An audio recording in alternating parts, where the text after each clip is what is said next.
레위기를 통해서 하나님의 백성의 선결에 대한 말씀을 살펴보고 있습니다. 오늘은 특별히 일상에서 일어날 수 있는, 또 우리가 경험할 수 있는 그런 선결의 모습은 어떤 모습이 있는가에 대한 말씀을 함께 나누고자 합니다. 부산 가정법원 소년부에서 호통 판사라고 불리는 천종호 부장 판사는 약 6년 전에 법조계에서는 한직이라고 할 수 있는 이 소년부를 맡고 난 이후에 처절한 환경 속에서 살아가고 있는 그런 청소년들의 울부짖음을 그는 듣게 되었다고 합니다. 그 울부짖음을 듣고 난 이후에 한 사람이라도 더 그 어둠에서 구해내려고 그는 아이들에게 호통을 치고 있는 판사입니다. 오늘날 부모님도 학교 선생님도 더 이상 무서워하지 않는 그 아이들과 또한 그 아이를 제대로 가르치지 못한 부모를 향해서 호통을 칠 수 있는 곳이 법정이라고 그는 생각했지만은, 그보다 법정은 그 죄에 대한 정죄함을 하는, 죄를 벌하는 그런 장소라기보다는 오히려 인생의 터닝 포인트가 되는 곳이어야 한다고 생각하고 그는 신중을 대해서 판결을 하고 있다고 합니다. 그러나 죄에 비해서 어떤 때는 무겁게 판결을 할 때도 있고, 또 어떤 때는 가볍게 판결을 할 때도 있는 그런 인간의 한계를 지니고 있는 판사라고 그는 자기를 소개합니다. 그는 5년간 약 8,000명의 청소년들의 그 사건을 재판하면서 소년부는 법률적인 그런 지식이 있어야 하겠지만 그보다도 먼저 인간에 대한 이해, 가정에 대한 이해, 그리고 사회에 대한 그런 이해가 먼저 선행되어야 한다고 그는 생각했습니다. 그러면서 아이들을 위해 뭔가 해줘야 할 것을 찾고, 또한 무엇을 보호해주고 싶은데 국가 정책상 그 뒷받침이 되지 않다 보니 그는 한 번씩 무력감에 빠지기도 한다는 것입니다. 하지만 그 가운데서도 한 명이라도 더 건져내기 위해서 오늘도 사랑의 호통을 치고 있는 판사입니다. 우리들 가정도 마찬가지입니다. 부모는 자식에게 격려의 말과 충고 그리고 책망의 말도 합니다. 그런데 그 말을 할 때 그 부모들의 이미 학습된 언어, 그것은 곧 책망함, 분노, 또 그리고 못마땅함, 이런 것들이 섞여 있는 언어를 자식들에게 한다는 것입니다. 그런 부당한 대우를 받는다고 생각한 자녀들은 오히려 부모에게 대적을 합니다. 그리고 거친 은사를 막 내뱉습니다. 하나님께서도 하나님의 모든 방법으로 하나님이 계심을 우리에게 알리고 계십니다. 우리가 나아갈 바른 길, 그리고 좋은 길을 수없이 말씀을 하셨는데, 영이신 그 하나님과는 별도로 우리는 흙으로 지어진 그런 육적인 인간이다 보니 그 하나님의 묘한 영적인 말씀을 캐치를 못할 때가 많다는 것입니다. 그러면서 늘 아파하고 고통 가운데 살아갑니다. 그러나 그런 우리들을 구하기 위해서 하나님께서는 끊임없이 성경을 통해서 우리에게 말씀하십니다. 우리의 삶의 어떤 터닝 포인트를 하나님께서는 제시하기를 원하신다는 것입니다. 하나님은 이스라엘 백성들의 선결을 위해서 살인의 충동을 억제시키고 그리고 생명의 존중함을 늘 각인시키기 위해서 피를 먹지 말라는 규례를 주셨습니다. 또한 범죄의 원인이 되는 그런 부적절한 성관계, 그것은 곧 이방 풍습이기에 그 이방 풍습인 건친상간을 따르지 말라고 하셨습니다. 그리고 오늘 우리의 삶의 전반에 걸쳐서 선결을 지키라고 하시는데, 거기에는 하나님을 향한 우리들의 예배의 자세, 그리고 또한 이웃에 대한 배려와 사랑을 하나님께서는 가르치고 계십니다. 그런데 특이한 것이 있습니다. 그 각각의 명령 뒤에는 항상 하나님께서 하신 말씀이 있는데 그것이 바로 나는 너희의 하나님 여호와이니라 라는 말씀이 있습니다. 나는 너희의 하나님 여호와이니라. 엘로힘 야훼, 스스로 계신 전능자라는 의미입니다. 지금 우리와 함께 계신 전능자라는 것입니다. 그런데 이 말씀이 무려 오늘 본문에 15번이나 나옵니다. 그런 다급하고 애틋한 하나님의 음성을 여러분들은 들어보셨습니까? 지금 제가 전하는 이 말씀도 성경 말씀입니다. 하나님의 말씀입니다. 이처럼 예배를 통해서 인간의 입술을 통해서 하나님의 말씀을 전하고 또 듣는 것이 사실은 우리들의 은혜이기도 합니다. 그렇지만 하나님께서는 이 예배 외에도 천지 만물과 시시각각 우리에게 다가오는 우리가 또한 경험하는 그런 상황들을 통해서 하나님이 하나님 되심을 알리시고 또한 끊임없이 우리에게 무언가를 지금 말씀하고 계시다는 것입니다. 우리가 작은 선한 일을 하는 경우에 마음의 기쁨이 느껴질 때가 있습니다. 여러분은 그런 경우가 없습니까? 아마 대부분 그런 경험을 갖고 계실 것입니다. 그런 마음의 기쁨이 있을 때 그것은 바로 하나님께서 그래 너 잘했다. 내가 너희 하나님 여호와야. 그런 하나님이심을 우리에게 전하려고 지금 하신다는 사인이라는 것입니다. 그러나 죄인된 인간은 손해가 나는 그런 선한 일 할 수가 없습니다. 또한 선한 일을 하고 나서도 내가 괜한 일을 한 거 아니냐, 내가 손해보는 것이 아니냐 이렇게 생각을 합니다. 그런 잡다한 번민이 생기는데 사실 우리 보통 사람들이 다 그런 마음을 가지고 있습니다. 그런데 무엇이든지 선한 일을 하면서 내 마음에 기쁨이 생겼다는 것, 그것은 이미 하나님의 개입하심이, 하나님의 위로하심이 나에게 임했다는 증거입니다. 그리고 그런 삶을 사는 사람들은 결코 피곤치 않습니다. 그리고 또 내일은 어떤 일이 있을까 늘 기대와 소망을 가지고 사는 그런 사람들입니다. 오늘 하나님께서 이스라엘 백성들의 그 성결에 대해 말씀하시면서 하나님을 섬길 때나 이웃을 돌볼 때나 또는 자기 자신을 살필 때 삶의 곳곳에서 그리고 상황마다 성결을 갖추라고 하십니다. 그것이 바로 내가 지금 너와 함께 있다는 것입니다. 내가 지금 너를 지켜보고 있다는 것입니다. 그것이 바로 나는 너희의 하나님 여호와니라 라는 말씀인 것입니다. 저는 오늘 삶에서 격려의 말씀, 경고나 책망의 말씀으로 우리 성도의 성결을 지키게 하는 그 하나님의 음성을 듣고 사는 삶에 대해서 함께 나누고자 합니다. 나는 너희의 하나님 여호와이니라. 이런 음성을 듣고 사는 사람들은 첫 번째 기본적이지만 중요한 일에 충성하는 사람이라는 것입니다. 우리 본문 19장 3절에서 4절 말씀 한 목소리로 읽어보겠습니다. 너희 각 사람은 시작. 너희 각 사람은 부모를 경외하고 나의 안식일을 지키라. 나는 너희의 하나님 여호와이니라. 너희는 헛된 것들에게로 향하지 말며 너희를 위하여 신상들을 부어 만들지 말라. 나는 너희의 하나님 여호와이니라. 하나님 백성의 성결은 일상의 삶에서 보여지는 아주 작은 그리고 기본적인 일일 때가 많이 있습니다.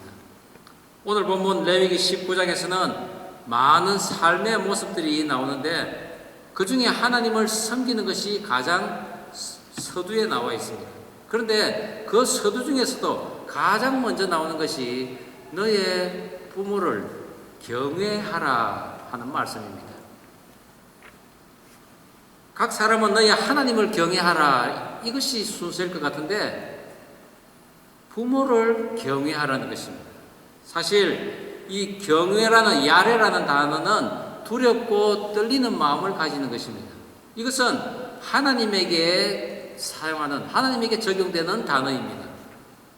출애굽기 20장에 10계명이 나옵니다. 그 중에 제5계명이 무엇입니까? 내 부모를 공경하라입니다. 그런데 공경하다라는 이 카바드라는 단어는 존중하다, 또 그리고 마음을 무겁게 하다라는 의미입니다. 즉 부모를 공경하다는 것은 내 부모를 공경하면서 존경하면서 내 마음을 무겁게 가지라라는 그런 의미죠. 그런데 오늘 본문은 부모님을 하나님 앞에서와 같이 두렵고 떨리는 존재로 섬기라는 것입니다. 부모는 하나님이 이 땅에서 행하실 일을 대신해서 하시는 분입니다. 그래서 우리에게 바른 길을 가르쳐주고 또한 우리의 손을 잡고 인도하시는 분이 바로 우리 부모님이십니다. 하나님의 전권 대사라고 해도 될 그런 부모님 공경이야말로 하나님을 섬기는 성도들의 가장 첫째 가는 계명인 것을 믿으시기 바랍니다. 새 생명을 낳고 기르는 것이 천지 창조를 하시고 그것을 다스리시는 하나님의 일과 별반 다르지 않다는 것입니다. 유대인들의 교육 지침에도 부모 공경에 대한 말씀이 있습니다. 거기에는 부모 공경은 곧 부모의 뜻을 거르치지 않고 또한 부모의 자리에 앉지 않고 부모의 허물을 덜추어내지 않고 부모의 이름을 함부로 부르지 말고 그리고 살아 계실 때 부모님을 물질적으로 또한 공개하라고 했습니다. 부모라는 글자를 하나님으로 대체해도 별 문제가 없을 정도입니다. 그래서 이 부모님을 경외하는 것은 하나님이 기뻐 받으실 제사를 위한 첫 번째 관문이라고 할 수 있습니다. 그리고 이어서 안식일을 거룩하게 지키라고 하셨습니다. 이것이 기본이요 또한 중요한 것이랍니다.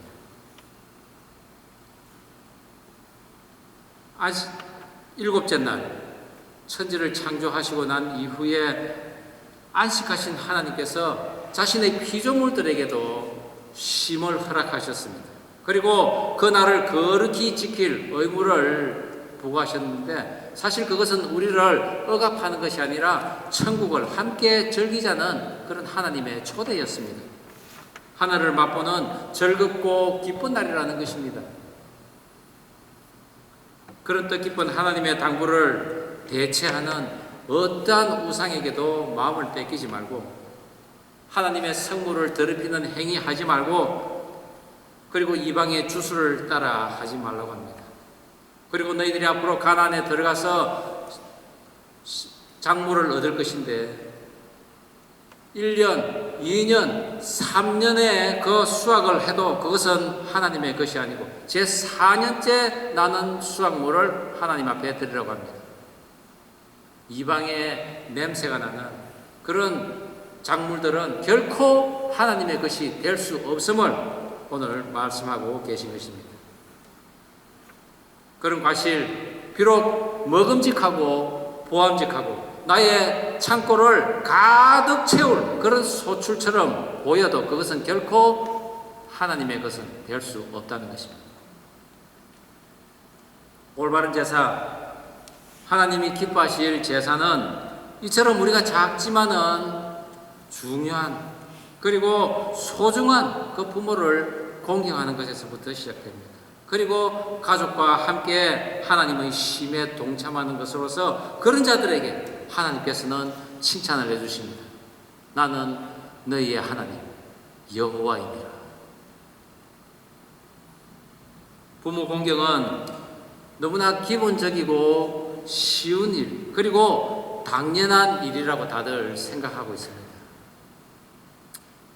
그러나 상황은 그렇지 않습니다. 오늘날 우리 부모님들 어떻습니까? 많은 부모들이 버려져 있고 무시당하고 그리고 자식과 덩져 있습니다. 예수님께서도 부모님도 섬기지 못할 뿐만 아니라 하나님조차도 속이는 그런 회당 책임자인 바리새인과 서기관들을 책망하셨습니다. 우리 마가복음 7장 11절 말씀, 11절에서 13절 말씀을 우리 한 목소리로 읽어볼까요? 너희는 이르되 시작. 너희는 이르되 사람이 아버지에게나 어머니에게나 말하기를 내가 드려 유익하게 할 것이 고르반 곧 하나님께 드림이 되었다고 하기만 하면 그만이라 하고 자기 아버지나 어머니에게 다시 아무것도 하여 드리기를 허락하지 아니하여 너희가 전한 전통으로 하나님의 말씀을 폐하며 또 이 같은 일을 많이 행하느니라 하시고, 부모에게 행할 공양 의무를 하나님께 드렸다라고 하면서 부모에 대한 책임을 회피하는 것입니다. 이 고르반이라는 것은 하나님께 드리겠다는 맹세와도 같은 것인데, 부모 공양은 고사고 하나님까지 속이는 그런 이중의 죄를 짓는 것입니다. 그런 기본적인 것도 지키지 않는 자들은 하나님의 노하심의 음성이 들릴 것입니다. 나는 너희의 하나님 여호와이니라. 제가 사춘기 때 아버지가 하도 엄하고 그리고 무섭고 그것이 무서운 감정이 되어서 언제나 아버지로부터 벗어날 수 있을까, 정말 지긋지긋하다라는 그런 생각까지 한 적이 있습니다. 제가 그런 악한 것을 바라서 그런지 몰라도 아버지께서는 제 나이 25살 때 암 수술을 받으시고 3개월 시한 선고를 받으시고 그리고 돌아가셨습니다. 돌아가시기 전에 집에 오신 고모 할머니를 붙잡고 고모 내 좀 살려주소 하며 그 울부짖음이 아직도 귀에 선합니다. 그런데 그 아버지의 절규조차도 나를 변화시키지 못했습니다. 아버지가 불쌍하다던 그런 생각은 했지만은 내가 어쩔 수 없다고 저는 제 나름대로는 그래서 저를 그렇게 두둔하고 있는 것입니다. 그리고 그런 단정을 하면서 저희 아버지 살려달라는 그런 기도 한번 못하고 그렇게 아버지의 죽음을 무덤덤히 받아들였던 것입니다.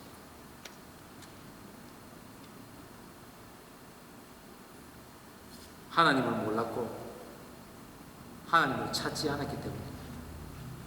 그러다 보니 나는 너희의 하나님 여호와라 라는 그 음성이 결코 들리지 않았던 것입니다. 너희는 여호와를 만날 만한 때에 찾으라. 가까이 계실 때에 그를 부르라 라고 하나님께서 말씀하셨습니다. 분명히 하나님께서는 제 가까이에 계시면서 수도 없이 저에게 말씀하셨을 것입니다. 그런데 제가 그 목소리를 듣지 못하고 40년이라는 세월을 보냈던 것입니다.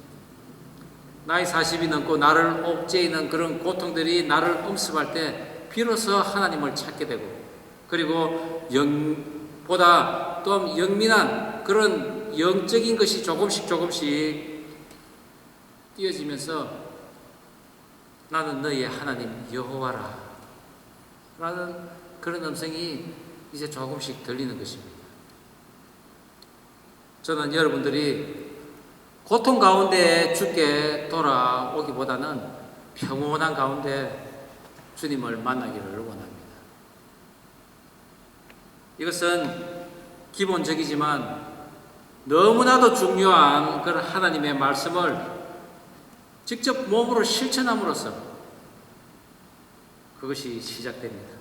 그것은 곧 말씀에 대한 순종이요, 또한 말씀에 대한 충성입니다. 물론 거기에는 작은 고통이 따릅니다. 두려움이 따라옵니다. 그리고 의심이 될 수도 있습니다. 그러나 하나님의 크신 위로함은 그 모든 것을 다 듣고도 남음이 있음을 믿으시기 바랍니다.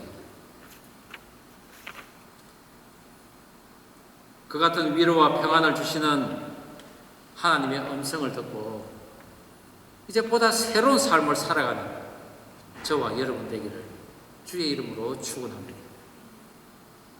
나는 너희의 하나님 여호와이니라 라는 하나님의 음성을 듣는 사람은 두 번째, 공평한 저울과 추를 사용하는 사람입니다. 우리 본문 35절, 36절 다시 한번 한 목소리로 읽어보겠습니다. 너희는 시작. 너희는 재판할 때나 길이나 무게나 양을 잴 때 불의를 행하지 말고 공평한 저울과 공평한 추와 공평한 에바와 공평한 흰을 사용하라. 나는 너희를 인도하여 애굽 땅에서 나오게 한 너희의 하나님 여호와이니라. 공평한 추와 공평한 그 저울을 사용하는 것은 자신에게는 엄격하고 상대편에게는 배려와 사랑을 베풀 수 있는 사람입니다. 이웃을 생각하고 또한 그 이웃을 돌볼 수 있는 것은 우리 일상생활에서 늘 경험할 수 있는 부분들입니다. 그 당시 상황으로 보면은 곡식을 거둘 때 떨어진 이삭을 내버려 두는 것입니다. 그리고 포도원의 열매를 따고도 남은 것을 또한 남겨두는 것입니다. 가난한 사람과 거류민들이 많기 때문입니다. 나의 것이라고 한 톨의 이삭도 남기지 않고 깨끗이 다 쓸어 가버리는 것, 그것은 하나님의 사랑을 모르는 사람들입니다. 오늘 품삯을 내일로 미루지 말고, 그리고 몸이 불편한 자를 보살피고, 재판을 할 때 가난한 자라고 편들지 말고 부자라고 또한 두둔하지 말고, 우상에 대한 주술적 행위로 인해 남들을 현혹시키지 않는 것입니다. 땅이 없는 사람은 사실 나무의 밭에 가서 하루 종일 일을 하면서 삭스를 받습니다. 그리고 그것이 끝나고 떨어진 이삭을 주움으로써 그것이 그날의 또 양식의 보탬이 되기도 합니다. 나오미의 며느리인 룻이 선한 보아스의 밭에 가서 떨어진 이삭을 주움으로써 양식을 해결하는 것이 또한 같은 맥락입니다. 그리고 당시 품꾼들은 하루 벌어 하루 먹는 그런 품꾼들이 너무나 많이 있었습니다. 만일 오늘 일한 그 품삯을 받지 못한다면 내일 굶을 수도 있는 상황인 것입니다. 그러기에 그날의 셈을 해주는 그것이야말로 남을 배려하는 마음인 것입니다. 또한 하나님께서는 다른 종류의 가축이나 식물의 종자를 함께 교배하지 말라고 했는데 오늘날 어떻습니까? 크고 많은 양을 얻기 위해서 콩이나 옥수수, 감자, 그리고 소나 닭, 돼지, 식물이나 동물을 구분 없이 수많은 유전자 변형을 하는 그런 가축들, 식물들이 지금 생겨나고 있습니다. 물론 수확은 10년 전에 비해 50배나 증가를 했다고 하지만은 그 안전성은 누구도 책임을 지지 않습니다. 그러나 무엇보다도 가장 염려스러운 것은 그것은 인간의 욕심으로 야기되는 것임과 동시에 하나님의 그 천지 창조의 섭리를 깨뜨리는 행위이기도 한 것입니다. 하나님의 생각과 뜻을 인간의 그 생각과 지식으로 망가뜨리려고 하는 것입니다. 너무나 위험하다는 것이죠. 이러한 창조의 섭리에 반대되는 뜻을 가진 자들에게 하나님께서 경고하고 계십니다. 나는 너희의 하나님 여호와이니라. 오늘 본문에는 이웃에 대한 많은 형태의 그 사랑의 모습이 나타나지만은 마지막에 언급된 공평한 저울과 추를 사용하는 그 말씀이 종합적인 결론이지 싶습니다. 속이는 자는 주머니 속에 항상 2개의 추를 가지고 있습니다. 그리고 자기가 물건을 살 때는 실제보다 큰 추를 사용해서 많은 양을 가지려고 합니다. 반대로 자기의 물건을 팔 때는 작은 추를 사용해서 적은 양을 줍니다. 가난한 자를 속이며 더러운 이득을 취하는 것입니다. 그러나 저는 그 추를 또한 갖기를 원합니다. 그러나 그 추는 내가 손해보는 추입니다.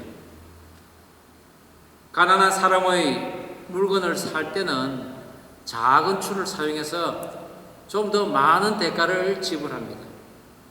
또한 내가 물건을 팔 때는 큰 추를 사용해서 좀 더 많은 양을 가난한 사람에게 주는 것입니다. 하나님을 믿는 그 도는 사실 이런 말씀을 지키는 수준에 이르는 것이 아니라 그보다 더 높은 하나님의 뜻을 이루는 데까지입니다.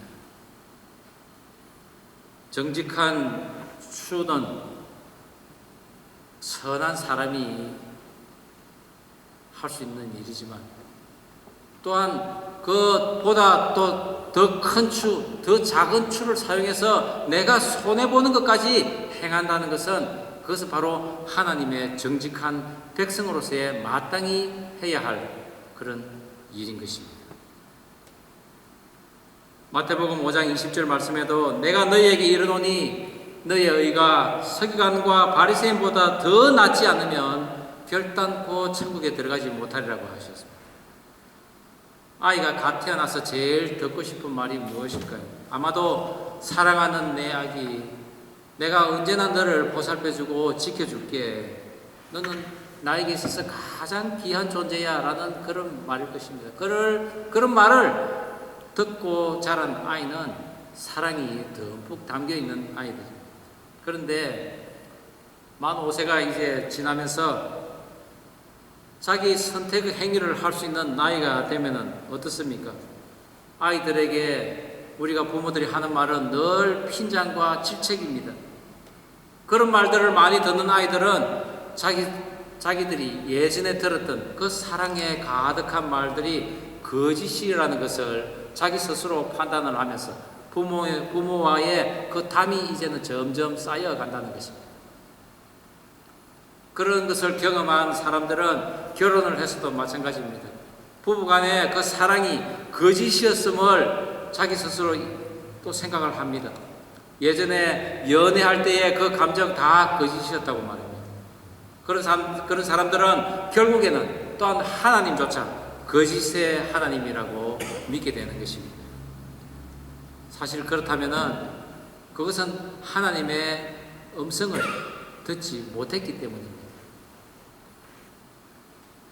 앞서 예를 들은 천종호 판사는 하나님의 그 사랑의 음성을 듣지 못한 그 청소년들을 양육하는 가족형 재활센터를 마련하기 위해서 법 개정을 위해 많은 정치가들을 만나러 다니면서 도움을 구했습니다. 그러나 어느 정치가도 아이들은 투표권이 없기 때문에 그들의 일을 선뜻 해주는 정치가가 없었다는 것입니다. 하다못해 자기가 다니는 교회에 가서도 이런 일들을 우리가 좀 교회에서 나서서 해야 되지 않겠나 했지만은 교회조차 열성적으로 열심으로 그 일을 하지 못했다는 것입니다. 할 수 없이 자기와 뜻을 같이 한 몇몇 사람들이 자비를 틀어서 그 청소년 센터들을 운영하고 있다는 것입니다.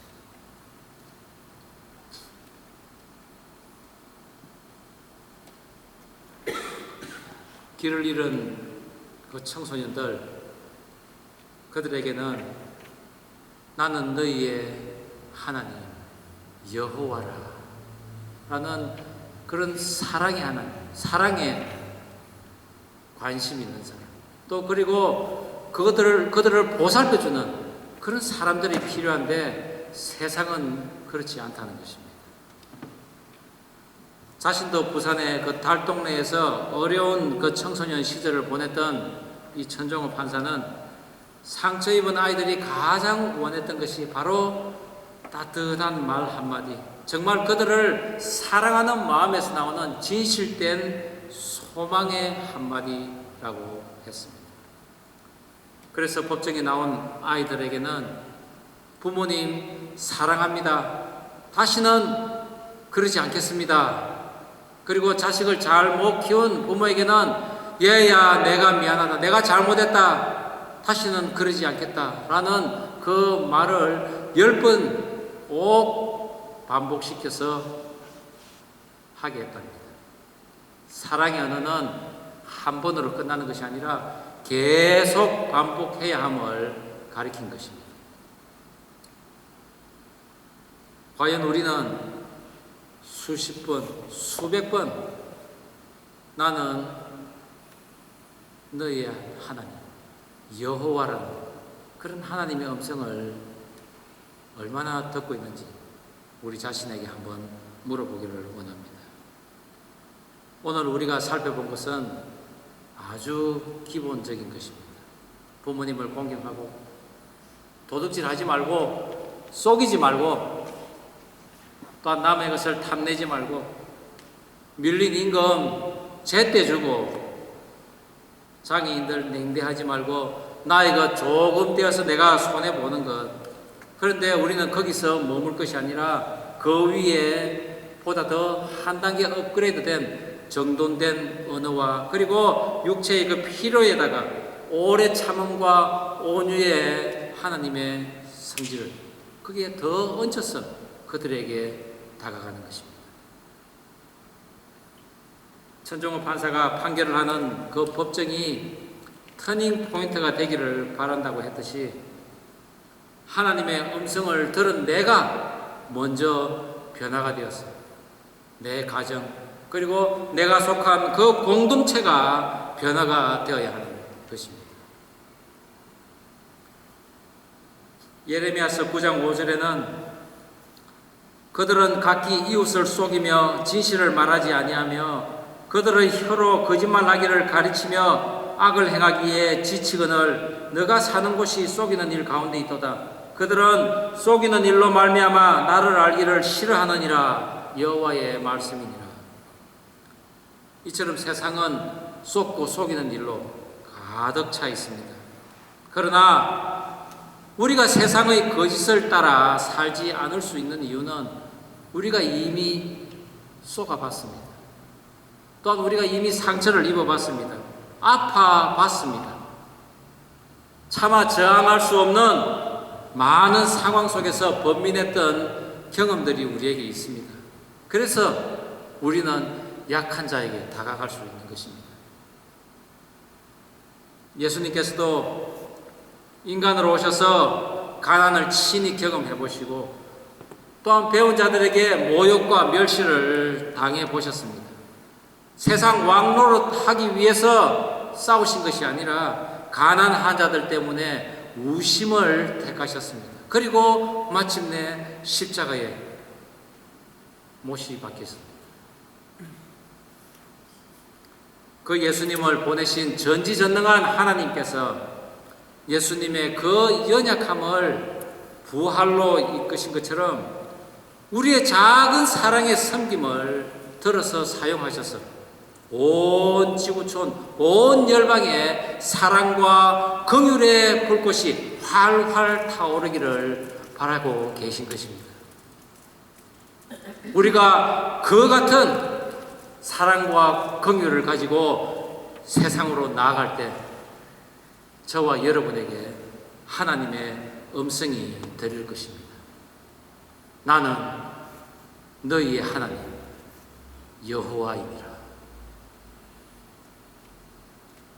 기도하시겠습니다.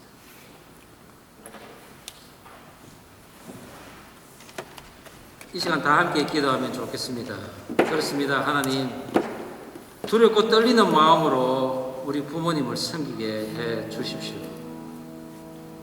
그것이 곧 하나님의 제사의 시작임을 오늘 알게 하시고 내가 조금 손해보는 그런 공정한 추와 저울을 사용하여서 세상 살아갈 수 있도록 도와주시옵소서. 서로 사랑을 나누고 긍휼을 베풀면서 세상의 만연한 그런 냉대와 멸시 그리고 외면함들 다 이기게 하여 주시옵소서.